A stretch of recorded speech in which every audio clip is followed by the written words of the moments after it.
Comment ça marche un notaire? Eh bien, première chose, il faut que je te dise, ceci est mon opinion, ce n'est pas des conseils, je ne suis pas notaire. Tu as une transaction, puis le notaire approche, tu ne sais pas trop comment ça marche, qu'est-ce qui va se passer.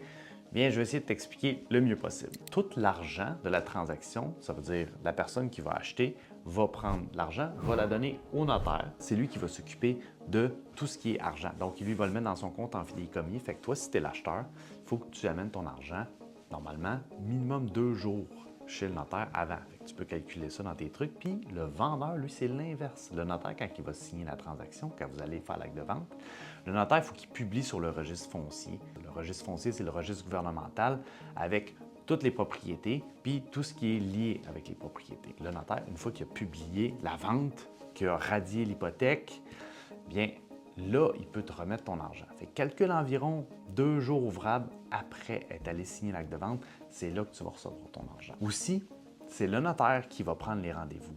Donc, ce n'est pas directement ton vendeur, ce n'est pas nécessairement tes courtiers ou des choses comme ça. Si tu en as un, c'est vraiment le notaire qui va t'appeler, toi, acheteur ou vendeur, puis qui va te dire oui, on va notarier telle date. Le notaire, lui, il va toujours se fier aux documents que tu vas lui remettre. C'est important que ça soit clair puis que ça soit bien écrit dans les documents qu'est-ce que tu veux faire.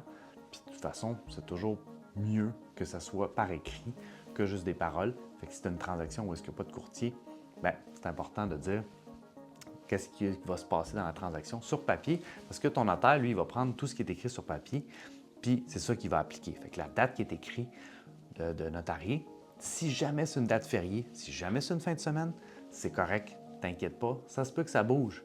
C'est pas un délai de rigueur, la date de l'acte de vente, fait que ça se peut que ça bouge, ça se peut même que ça bouge 1 semaine, 2 semaines, pas de problème.